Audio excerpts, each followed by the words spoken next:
Gaueko 11:05 beste porrot bat. 3-1 galdu du Realak Kartujan, Betisen aurka. Hirugarren porrota du jarraian Sergio Franciscoren taldeak,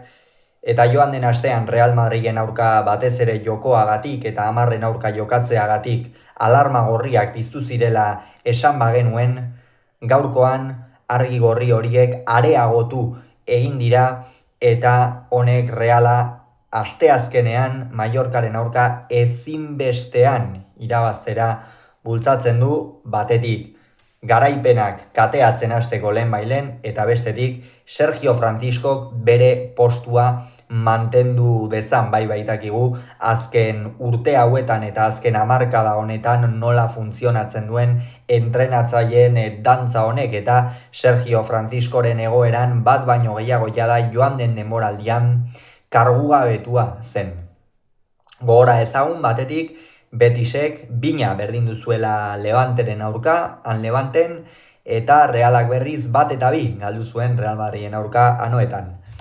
Hori dela eta Manuel Pellegrinik eta Sergio Franciscok honako 11ko hauen aldeko apustua egin dute. Batetik Manuel Pellegrinik 4-3-1 sistema ezarri du zelaian, Pau López izan da tepean, atzealdean lauko lerroan Bellerine jokatu deskuinaldetik, kapitaina izan da, ezkerraldetik Junior Firpok, Nathan eta Diego Llorente izan dira atzealdearen erdialdean, Euskarri bikoitza osatu dute Amrabatek eta Pablo Fornalsek, erdipuntan Lo Celso izan da, eskuinetik Antoni jokatu du, ezkerretik Abdek eta goian Kutxo Hernández izan da. Realak berriz 4-3-3ko sistema ezarri du zelaian, Remiro izan da tepean, atzealdean lauko lerroan eskuinaldetik Aramburu, ezkerraldetik Sergio Gómez, Txaletakar eta Igor Zubeldia izan dira atzealdearen erdialdean, Gorrotxategi jokatu du Euskarri moduan, Pablo Marinek eta Brais Mendez lagundu diote barnekaldetik, eta goian eskuinaldetik Hugo, ezkerraldetik Barrenetxea eta goian Mikel Oiartzabal izan da. Partida hasiera oso berdindua izan da, bi taldeek eduki nahi izan dute dinamika, baina Realari urte osoan gertatu bezala biguntasun handia ikusten zitzaion. Atzealdean oso ahul dabil talde txuri urdina, eta lehen mailako norgehiagoketan hori larrutik ordaintzen da nabarmen, eta gaurkoan hori ikusi da lehenengo minututik Realak atzealdean intentsitate gehiago edukitzen espazuen behintzat larrutik ordainduko zuela,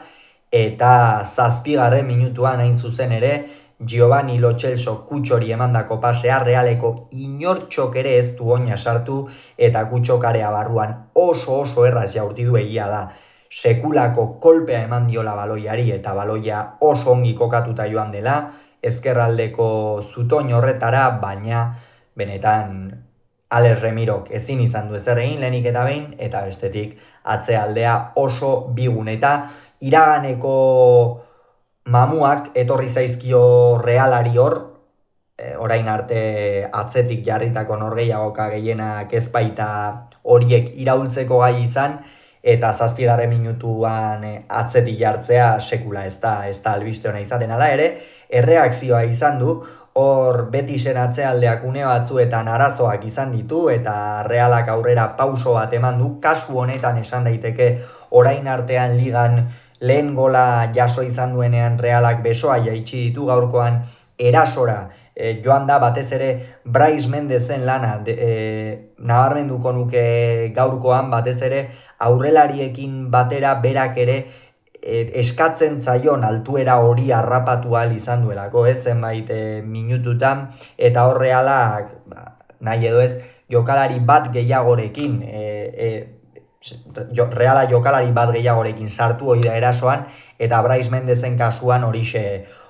gertatu da. Eta Ander Barrenetxeak errekortea egin nahi izan dio Pau Lópezi, ez du erabakirik onena hartu. Pau Lópezek ere ez du baloia eskuetan hartzerik izan, aldaratzea Braisi erori zaio, eta ezkerrez bikain kokatu du Pau Lópezen ezkerreko zutoinean, eta sareetara joan da baloia. Realarentzat oso albiste ona zen, garaiz erreakzionatu baitu Sergioren taldeak, baina oraindik ere lehen zati osoa geratzen zen, eta egia da minutu luzetan zehar ez nabarmen nagusitzen, baina bai Betisi estuasun handiak eman dizkiola. Horratzetikan Amrabat, Fornals ez dira bat ere eroso ibili Realaren presioa medio, Marinek, Braisek ongi presionatu dute une horretan, Barrenek berak ere atzealdeko lerroa ongi orekatu du minutu batzuetan Sergiok, eta pentsatzen genuen gaurko norgehiagokak behar bada beste norabide bat edo hartzezakeela aurrekoekin alderatuta, jokoa beste bat baitzen, erreakzioa beste bat izan baita, eta hor lehen zati horretan behintzat Betisek aukerak gutxi izan ditu, Realak estuasunetan eduki du, eta lehen zatian oroar, pentsatzen genuen, ez? Behar bada puntu bat atera, baita bigarren golaren bila joan, baina bigarren zatia hasi bezain laster partida joan zaio, Realari. Llorente kendu du, Bartraren ordez, Llorentek egia esan lehen zatian Natanekin batera asko sufritu du, batez ere baloia ateratzerako garaian, baina orokorrean esango nuke Realeko jokalari arriskutsuenei ez dietela utzi hor barnekaldetik eta sartzen, eta alde horretatik ongi bete dute euren lana, eta gero Mar Bartra atera denean Betisen atzealdeak ez du aparteko lanik izan, Realak apenas erasotu baitu, eta 59. minutuan korner batean erdiraketa egin du Fornalsek, Alex Remirok oso irteera txarra egin du, eta ukabilarekin aurreraka aldaratzea egin beharrean, atzeraka egin du, eta ondorioz baloia sareetara joan da. Betisen bigarren gola izan da, Realak lehen zatian egindako lan guztia eta egindako hobekuntza hori alferrikakoa izan da bigarren zatian honen ostean, eta beste behin ere, bakarkako akats batekin, ez? Sartu diote gola Realari, eta lehen mailan zaudenean golak ezin dituzu hain erraz jaso. Horrek asko kondenatzen du, Reala ere ikeragarri kondenatu du, esan dugu, lehen zatiko gol horrek behar bada ez duela hainbesterainoko eragina izan, gero erreakzioa azkarra izan duelako, hemen berriz berehala eman dute Amore txuri urdinek, eta ondorio zortikan aurrera Betis nahi eran ibili da, hegaletan Aranburuk eta Sergio Gomezek lehen zatian egin duten lan bikaina erabat zapuztu dute, erabat nora ezean ibili dira bi hegaletako jokalariak, eta hori Sergiok oraindik garaiz da,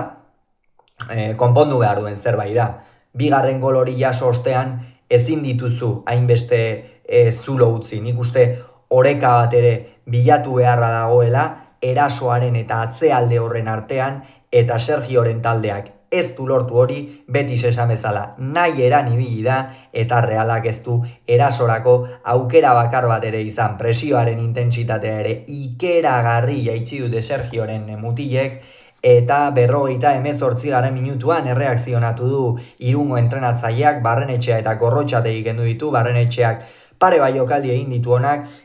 Braisen golean aurretik ez du erabaki ona hartu, eta hori bai garesti ordain zezakeela Realak, orokorrean ez dago Barrenetxea, bera ari da izaten jokalari honena, eta pentsa zertaz ari garen, bera baldin bada jokalaririk onena, orain artean behintzat gehien nabarmendu dena, bere ordez Guedes atera da, eta Gorrotxategi gaurkoan ez du asmatu. Aurrekoan Real Madriden aurka bigarren zatian min hartu zuen, baina lehenengo zatian nortasunarekin ikusi genuen, parte hartzaile gaur oso bestelakoa izan da Gorrotxategiren partida, bere gune horretan, eroso sentitzen den gune horretan euskarri moduan ez du baloi asko hartu, zelai erdian saiatu da, baina horre aurrera ezin ibili da, eta ez da partida bat ere erosoa eta ona izan Eibarko jokalariarentzat. Eta Guedes eta Soler atera dira, bi fitxaketak, baina hau egin ere ez da ezertxo ere aldatu. Gonzalo Guedes horre hasiera batean puntan ipini da barkatu, Oiartzabal ezarri du erdi puntan, Carlos Soler euskarri modua, baina nik uste Carlos Soler beste altuera batean jarri beharra zeukala horre ere Sergiok, ez du asmatu inondik inora ere, beste altuera batean jarri beharra zeukan Carlos Soler, eta hortxe etorri da Realaren hortxe etorri da Realaren erorketa, 76. minutuan jada Betisera bat dominatzen ari zenean aldaketa bikoitza egin du, kasu honetan Kubo kendu eta Marin kendu ditu, Kubok gaurkoan ere ez du asmatu, area barruan pare bat aukera izan ditu, ez ditu erabaki onak hartu, Pablo Marinek lasterka asko egin bai, baina gero jokoan Brasil laguntza bat gehiago emateko eta erasoan eta ez dugu fin ikusi Susic eta Zakarian atera dira. Eta hauek ere ez dute zertxo ere egiterik izan. Betisek 69. minutuan egin du 3. gola, Bellerinen erdiraketa, Fornalsek nahi eran errematatu duarean, ez dio inorrek hankik sartu, Reala da erabat hautsita zegoen, eta 70. minutuan Firpo eta Fornals kendu ditu, Firporen partida ona izan da gaurkoan, baita Fornalsena ere, Valentin Gomez eta Marroka atera ditu, hauek taldeari oreka ematen jarraitu diote, eta gainera erasoan jarraitu dute, 71. minutuan ere Pablo García atera du Antoniren ordez, Antonik debuta izan du gaurkoan Kartujan Betiseko jokalari denetik, badakigu zenolako estimoa dioten Triana alde horretan Brasiloari Antonio de Triana deitzen diote eta dena, pentsa beraz zenolako mitoa den, eta gaur izan du lehen partida etxean jada Betisen jabetzapean, eta Pablo García atera da sekula aukera izan du, 84. minutuan zeruetara bidali du, Umar Sadikek Mallorcaren aurka kopako finalerdietan egin zuen jaurtiketa hori etorri zait burura, eta benetan hortxe libratu da Reala, baina Pablo García ere zulo ikeragarriekin ikusi dugu, horrabde gero zutoinera, Jon Mikel Aranburu kendu eta Elustondo atera du, jada Reala amilduta zen erabat, Aranbururen partida lehen zatian ongi, bigarren zatian erabat hautsita eta gaindituta, eta 86. minutuan Lo Celso kendu eta Riquelme atera du, Lo Celso gaurkoan ere partida ona egin du, erdi punta horretan, baina atzealdean ere, edo erdialde horretan asko lagunduz eta asko estaliz. 3-1, Realak beste porrot bat, dinamika ez da ona, eta esan dugu asteazkenean, ezinbestean irabazi beharra daukate, Sergio Franciscorenek bestela esan bezala, Sergio Franciscoren postua batetik kolokan egon daiteke, eta bestetik Reala arazo handietan sar daiteke. Zergatik, oraintxe ikusiko baitugu sailkapena, Betisune honetan 6. postuan da, 8 punturekin, Reala berriz 17, baina gainontzeko taldeek partida bat gutxiago jokatu dute, 2 puntu besterik ez ditu Realak. Ondorioak, zuzendaritzak, entrenatzaileek eta jokalariek atera behar dituzte, eta Betisek 3, Realak 1, Kartujan.